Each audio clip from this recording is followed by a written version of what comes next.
आप सभी के अंदर विराजमान मेरे परम पिता परमात्मा को मेरा कोटि कोटि नमन। सद्गुरुदेव और गुरुपद के ज्ञानी के ज्ञान की चर्चा चल रही है। पिछले पार्ट में सद्गुरुदेव उस गुरुपद के ज्ञानी से पूछ रहे हैं कि तुम भक्ति मार्ग पर चल रहे हो इतने वर्षों से, तो हे गुरु ज्ञानी, क्या तुम्हें उस गगन मंडल में उस भंवरे की गुंजार सुनाई दे रही है?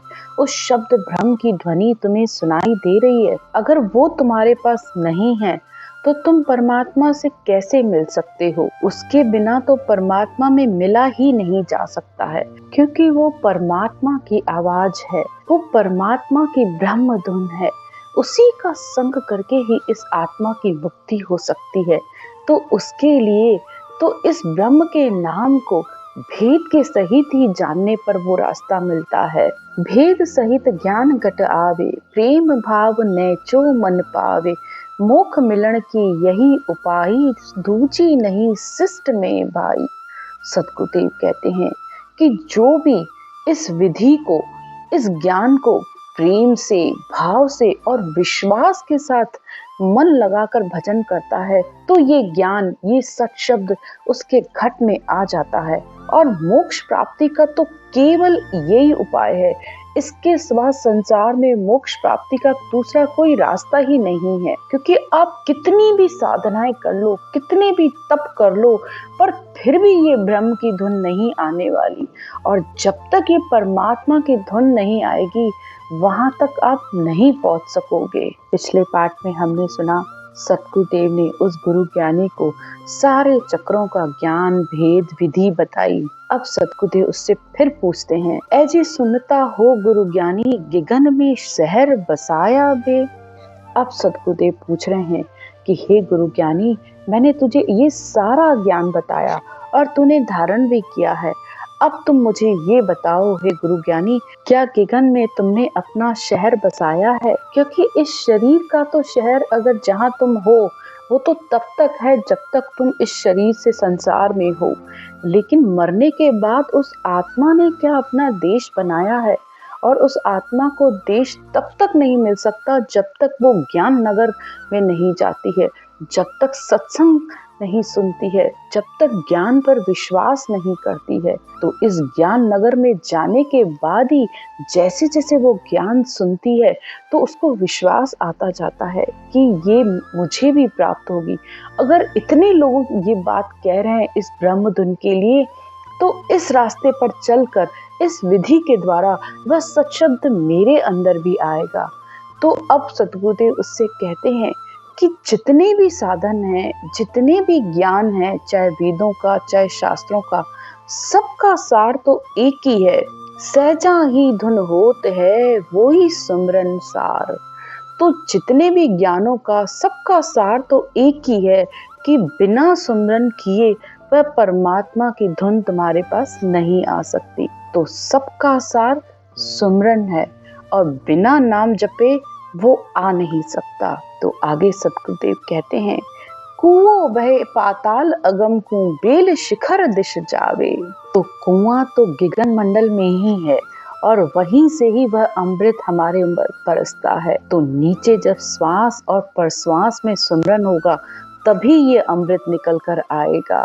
तभी तो सद्गुरुदेव कहते हैं, सांस उसांस करे हरि नाम, फिरे रसना मुख में दिन राती, धीरज ध्यान अडोल न डोले, आसन मार उखासों छाती। ये सद्गुरुदेव ने भजन यानी सुमरन करने की रीत बताइए कि श्वास उश्वास से इसमें राम नाम लो और फिर धीरज से और ध्यान से इसमें अपना मन और चित्त को लगाओ। नाल समीसल राखत नाही, मोड़त अंगत न बंदत बाती। अपने शरीर को भी बिल्कुल सीधा रखो, अंगों को भी थोड़ा भी इधर उधर मोड़ो मत। थोड़ी देर के लिए मन को थोब पवन सो मेला, सुरत समायो निरत कर साथी। सुखराम कहे यूं ध्यान धरो, जू दीप सुजोत जले है बाती। तो जब आप अपने शरीर को बिल्कुल स्थिर रखेंगे, कमर को भी सीधे रखेंगे और थोड़ी देर के लिए किसी से भी बात मत करिए और इस श्वास में अपनी मन और सुर्त को लगाकर इस राम नाम को आती और जाती श्वास में करेंगे, तो जैसे दिए से दिया जल जाता है, इसी तरह ये निज नाम आकर, सत शब्द आकर इस कंठ कमल पर जागृत हो जाता है और ये सत शब्द ही सारे चक्रों का छेदन करता हुआ ऊपर गगन मंडल में चढ़ता है और फिर ये अमृत बरसता है। आगे सतगुरुदेव कहते हैं, बाड़ी ऊपर बाग लगाया, पिछ पिया घर जाए। सतगुरुदेव कहते हैं कि ये शेष के स्थान से, बंकनाल के रास्ते से ऊपर चढ़कर ये बेल ऊपर गगन मंडल में पहुंचती है, तब ये अगम की आवाजें आती हैं। आज खेल एक अजब तमाशा, अजब ख्याल दिखलाया, हल बिन बैल बीज बिन हाली, हासिल खूब चलाया। अब सतगुरुदेव कहते हैं कि इस शरीर रूपी बाड़ी के ऊपर, इस पार ब्रह्म से भी ऊपर गगन मंडल में जो शब्द का अनुभव हो रहा है, वो शहर बसाना है, बाग लगाना है। अब शरीर में सब जगह उसका अनुभव होना है और अनुभव होना ही का मतलब है उस अमृत को पीना है। इस अमृत को, उस धुन को सुन सुनकर आत्मा मस्त होती है, जहाँ पर बिना हल के, बिना बीज के ही उस सत शब्द का अनुभव हो रहा है। और यही एक खेल, मतलब एक अजीब तमाशा है कि बिना कुछ किए, बिना रटना, बिना नाम जप के भी वो धुन अखंड सुनाई दे रही है। माली मगन भया मन मेरा, फूला सु फल आया, जन सुखराम पाक हुआ निर्भय, अमर अलख घर पाया।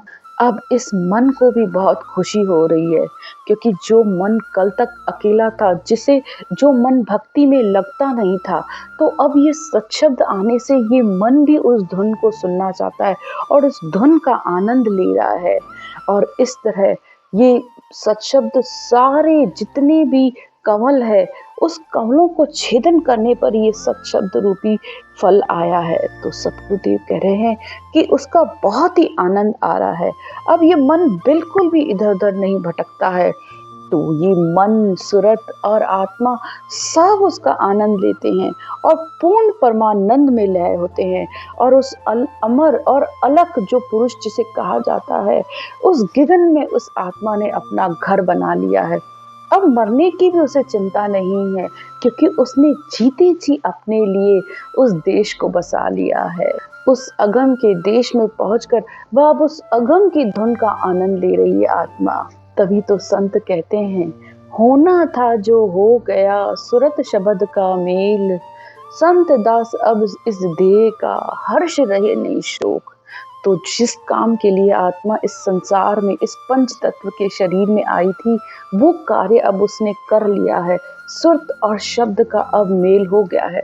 अब ये शरीर रहे ना रहे, उसकी कोई भी चिंता नहीं है।